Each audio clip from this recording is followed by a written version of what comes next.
Hello everybody. Today we start with a new chapter, chapter 20, about electric circuits, or we could also call this electrodynamics. It is about electricity that you encounter in everyday situations, so at home having any electrical cables for the earphones or for power supplies, whatever. So let's have a look first at what is current. If you have an electric cord as here, then on the inside there are copper wires usually. And inside these copper wires there are electrons flowing. We have here a piece of copper wire, and on the inside there are free electrons. And these electrons are able to move. We call this a current, and it is basically flowing electrons, and it's not actually the electrons that are of interest, it is the charge of the electrons that interests us. So we can talk about flowing charges.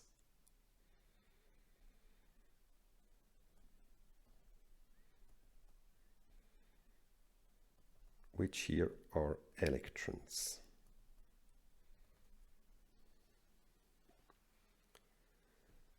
So let's define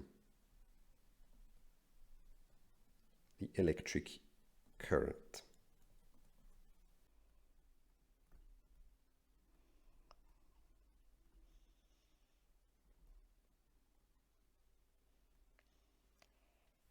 Just like in a river where we count how many liters per second are flowing, we here count how many electrons per second are flowing. But it doesn't have to be electrons, it can be any type of charges. Therefore, the definition says it is the flowing charges per time.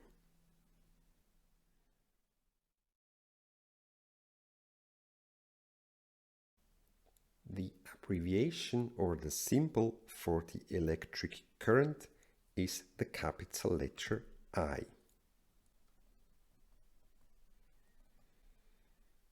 Charge is Q, or we could say, since it's the flow of charge, delta Q, and the time interval delta T.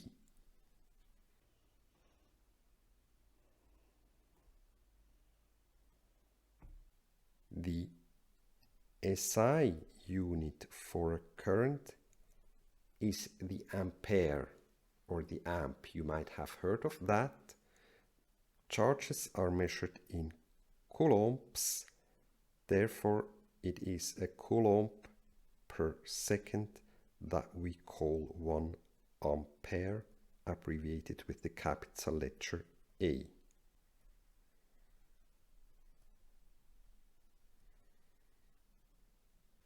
So we have seen that for a current, in 99% of the cases, it is electrons that flow in a copper wire. But there are different types or possibilities of current. Maybe you can think of some.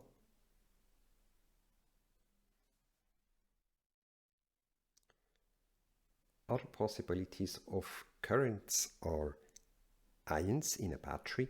So it's not electrons moving there, but ions, and we just have a look at the charge of the ions. But there is also the solar wind. The sun just kicks out lots of charged particles, mainly protons, and these protons, when hitting the Earth, produce these very nice northern lights. Or another example, lightning. If during a thunderstorm there is this flash here, then you can see here charges moving from the sky to the earth and from the earth to the sky.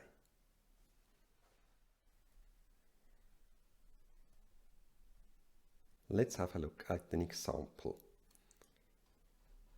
A fuse has a maximum current of 16 amps. You see here a picture of an old fuse, Sicherung. There was just a thin wire on the inside, and when there is too much current, it burns. Nowadays, we have these electronic devices that just do that with a different idea. Fuses are here to prevent fires. If the current in a cable is too big, this can heat up, so a fire is evolving, and therefore they have a maximum. This can be 8 amps, 10 amps, 16 amps, depending on your house. So let's assume you have these 16 amps and you want to know how many electrons are flowing. The link in between is that the electron is charged, and surely you know the elementary charge. So go for it and solve this.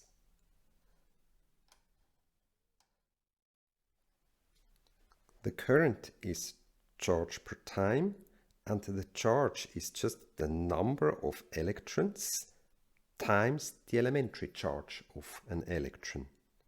If we resolve this for n, for number, and put in these values, 1.602 times 10 to the power of minus 19 coulomb, which is the elementary charge, we get this huge number of 10 times 10 to the 19th electrons per second.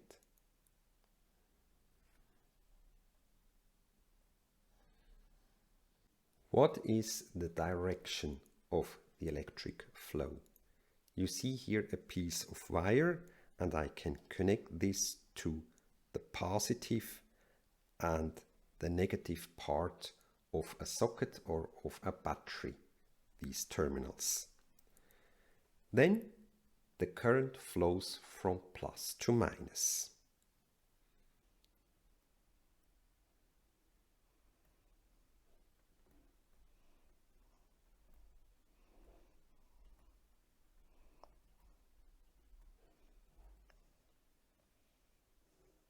Let's look at the reality. In reality, we have electrons on the inside, and it's the electrons flowing. Well, where do the electrons go? If we have an electron being charged negatively, and here the terminal that is charged negatively as well, we will have a repulsive force, and plus minus an attractive force.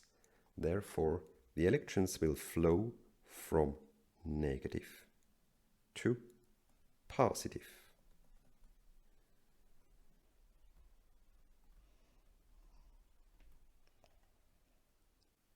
Why did they agree on that? So it is a definition that the current flows from plus to minus. The reason is, when this definition was made, no one knew about electrons, and they didn't know that the electrons are charged negatively. So they were just thinking of abstract positive charges, and therefore the definition was going from plus to minus. So we will stick to that. The technical current, or the current, flows from plus to minus, although this is, if you really look at it, complete nonsense.